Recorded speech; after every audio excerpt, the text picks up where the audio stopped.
Take a breath. Come ye, ye who would have peace. Come ye, ye who would have love. And then as you're ready, come back into the room together. Welcome again. Thank you. Thank you for being here on this, the most holiest of days in this country, Super Bowl Sunday. So, as you heard, I'm a chaplain at Children's Hospital. I visited a particular 6-year-old patient for the first time about 1.5 years ago. This was at the outset of my residency there. And I'll use a pseudonym for this patient. I'll use the pseudonym Oscar, because his manner was usually very grouchy, understandably. Hey, Oscar, how you doing today? Oscar, you want me to read a book? No. That didn't really sound like Oscar the Grouch, but you get the idea. But like most 6-year-old children, he did also have spurts of playfulness and silliness, albeit very infrequently. However, unlike any other 6-year-old I know, he concerned himself not, or less, with the antics of, say, Paw Patrol, which is a very popular cartoon now, than he did with the daily routines of an intensive care hospital unit. Not what a 6-year-old should be concerned with. During one visit, as I leaned over his bed with a toy, the nurse motioned to a machine near my foot on the floor. Be very careful, she cautioned. That is his heart. He had a type of ventricular assist device specifically designed for children with heart failure. As he waited, he was unable to leave his room. He lived in this room for over 1 year as he waited a heart transplant. It was likely to make up for this complete lack of privacy and control and autonomy, this complete dependence on others that defined every aspect of his existence in the hospital, that he reasonably developed his grouchy, guarded attitude. I think anyone would have. But there was one thing I learned that could always win him over, even if only briefly. Takis. Do we know what Takis are? They're snacks. They're like Doritos. They're spicy snacks called Takis. And to say that Oscar loved Takis was a gross understatement. He ate so many, I thought he was going to turn into a Taki. Fast forward just over 1 year, when Oscar was now 7, and he had successfully received his donor heart, as many of our patients do. One day, I scored some Takis, and I was so excited to bring them to Oscar to celebrate his new heart. And when he saw my offering, the expression that his face morphed into this look of just utter enchantment that I'd never seen on this 6-year-old. He took the Takis and he paused, and likely for the first time since I met him at least, he looked directly at me, and he said with this supreme sincerity of someone truly and deeply grateful, "I love you." Which I received with a depth of gratitude, honestly, for which I was unprepared. In the hospital, we alternate between the terms spiritual care, pastoral care. We still haven't landed on one. But pastor also means shepherd. And it would seem from the outside observer that I was the shepherd in this instance, and Oscar was the helpless sheep.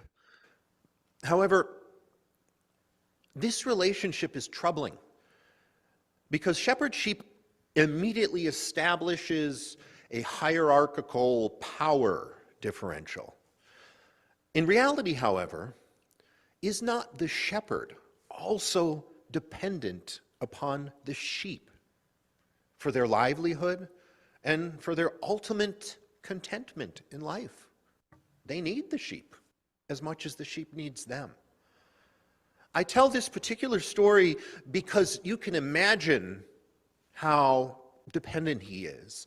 So it's illustrative of how the caregiver-care receiver relationship is often conceived as one with power, one dependent. But in reality, we are all dependent upon each other at all times. I was dependent upon Oscar emotionally and spiritually for that love that gives life purpose and meaning. You may ask, well, I love myself. Isn't that enough? Why are we dependent upon others for love? What about the introvert ascetic who finds peace alone, for instance, in meditation? Well, self-love, it's absolutely vital. I'd ask you, though, to imagine yourself finding that complete inner peace and loving yourself fully in a world where you are completely alone. What then is the purpose? We love ourselves in order to be strong enough to interact lovingly with others. I realized in that moment of exchange of the talkies of love, I should have called the sermon. In that moment with Oscar, I realized how, when I myself am often in a neutral state or even a deflated state of spirit, accompanying my routine circumstances of my quotidian existence, I often need desperately those life-giving moments of honest, loving connection with another person. Yes, I was still the shepherd in this scenario, but I was also the sheep. And so was he. In that instance of loving connection that we have, in the instance of loving connection with Oscar, I clearly, that moment, that day, perceived the interdependent web which connects us all. Love dependency means always alternating between sheep and shepherd. For those of you who need another more relatable analogy specific today, it means always simultaneously being the 49ers and the Chiefs. In the hospital, spiritual care is defined as supporting another with compassion during life's transitions.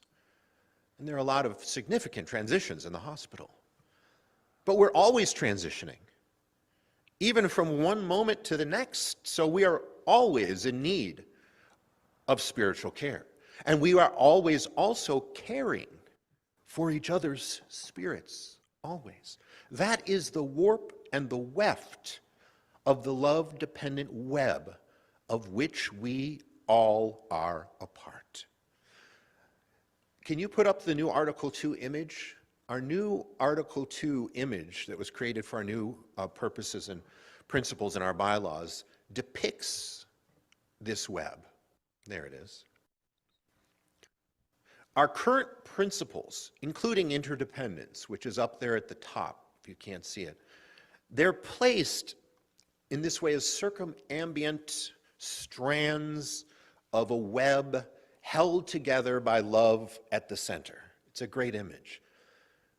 And as Pamela said, we worship together this morning, calling forth the sacred and the spiritual, and the question, how do we spin? Do we strengthen? Do we upkeep this love-dependent web of all existence? To answer that how question, let's think more about love as spiritual care of each other.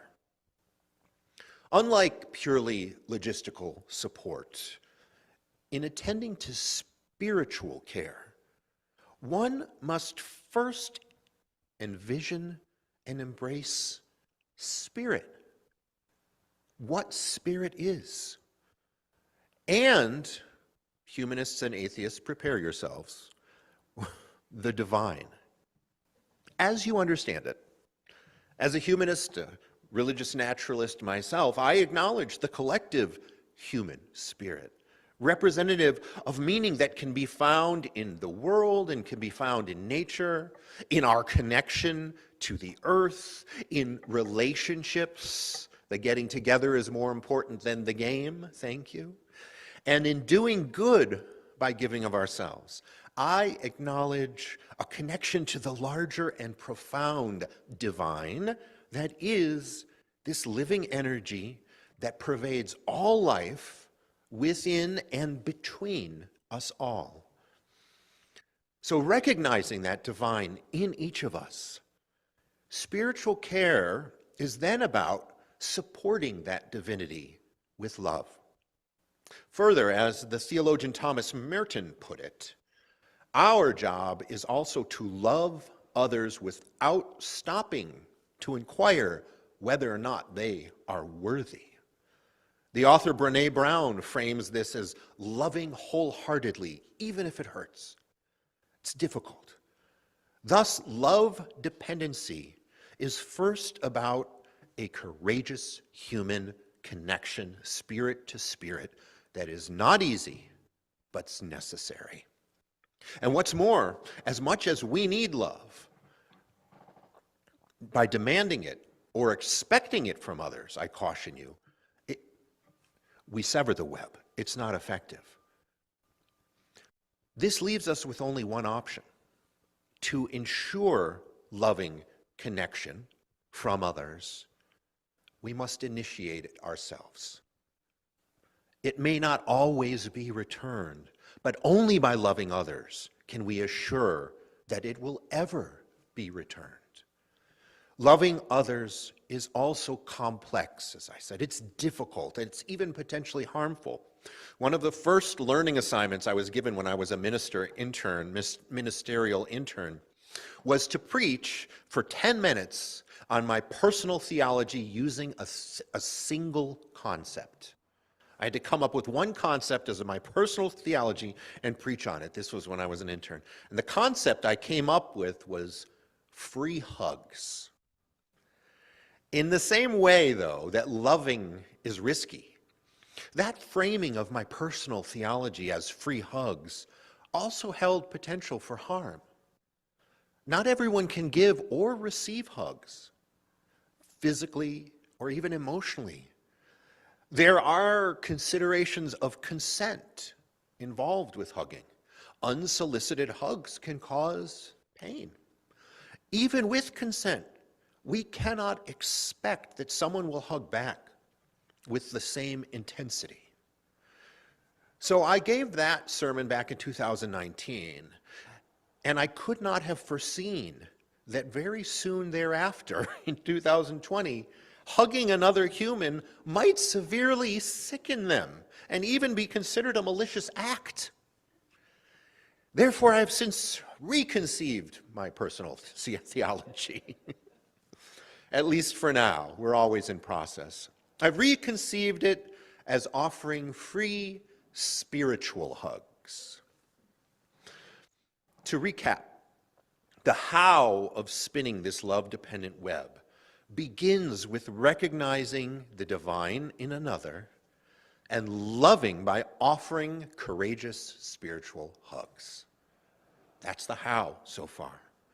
Let's talk about the web for a minute, the imagery of the web itself. In her book, Liberalism and Colonial Violence, Charting a New Genealogy of Spiritual Care, Helena Moon refers to Michel Foucault, who his description of the work to care for humanity.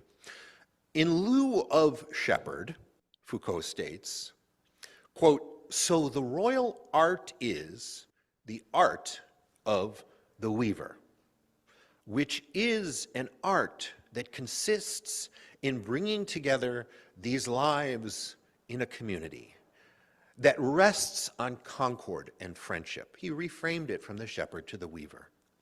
Helena Moon delves deeper to highlight the radical work that it takes to weave this web in a society like ours, where in the spinning of the web, forms of hatred must be dismantled. She points to W.E.B. Du Bois' warning that just as some of us need love because we are literally trapped, we all can become entombed souls in our own spheres of self-imposed captivity that hinders our own liberation. And this results in self-harm because we neglect the greater world. If we're not participating in that love-dependent web and content to be isolated, we can result in self-harm. What's more, Moon sees the web as what the author Bonnie Miller Micklemore calls the living human web, because it's not static. It's constantly being rewoven through the practice of agentive and cooperative loving care.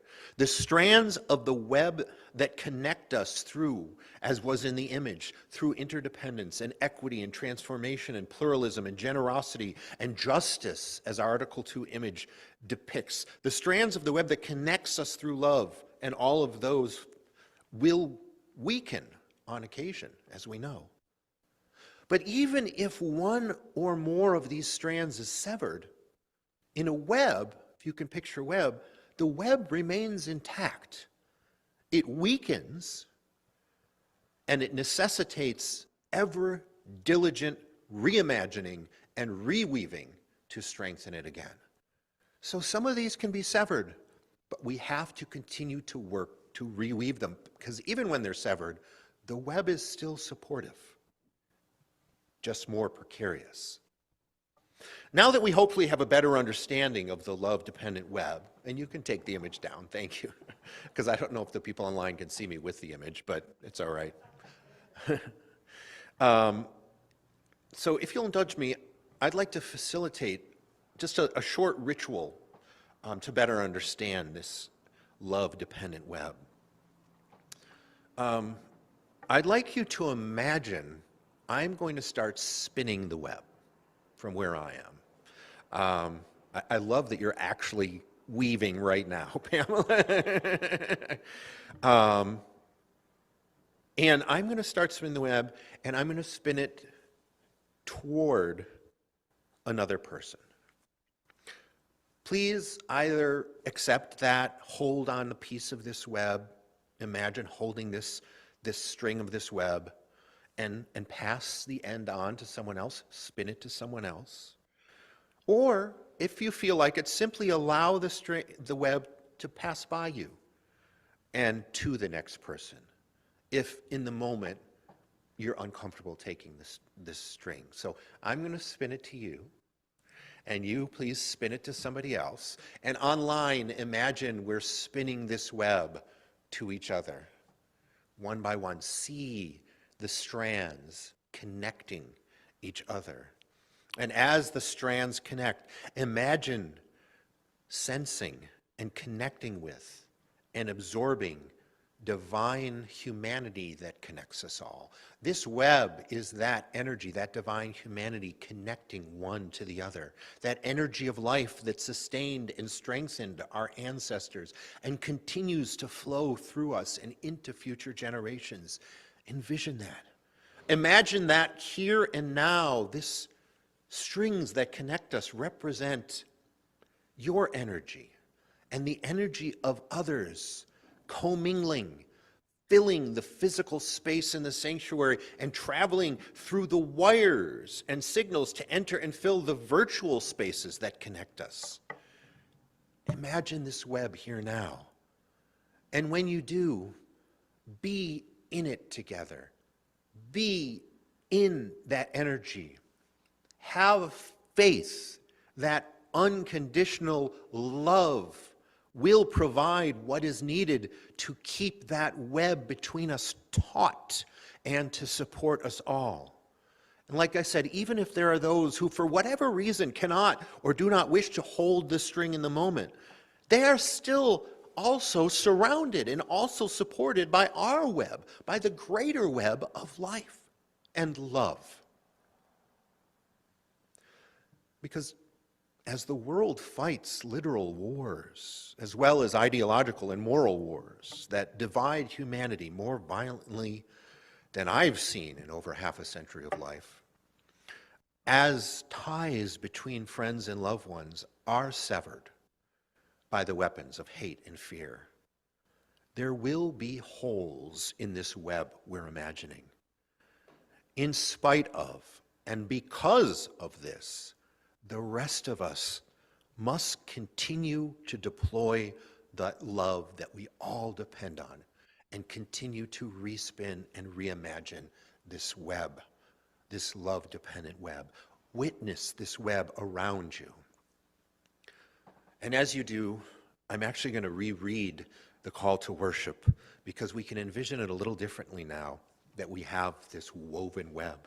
Dr. Sherry Prudhomme wrote, "With love stitched in from the beginning, ancestors, and sewn throughout the piecing and the mending across the decades, even a worn and ragged quilt provides strength, inspiration, courage, and solace through the long night." Now, the time to argue and change the mind of many who have been swayed by disinformation and fear-mongering, that may be past, I don't know, for certain people. But attending to a person's heart and spirit with unconditional love, engulfing them in a spiritual hug, giving them some talkies of love, weaving them into the web of love is frankly the only way to successfully retaliate against hatred and fear. Yes, love is complex and it's difficult. Building a community, a beloved community in our faith and in the world at large is difficult. It takes a level of courage, especially today, that has heretofore been more elusive than we care to admit. But as the theologian Paul Tillich says, love is the drive toward the unity of the separated, to reconnect and make whole that which has become or appears fragmented. And so, as the life Unitarian Universalists aspire to, as humanity, all of humanity aspires to, enters into our field of perception, it is incumbent upon each of us to take hold of our part of the web with every ounce of spiritual strength we can muster and spin it out with that same strength as a spiritual hug toward each other intensely, to know the world we want and the world we need. Our faith must commit to setting the example of how to construct this love-dependent web by loving more courageously than the world has ever known. Shall we begin now? Does anyone have any talkies? No.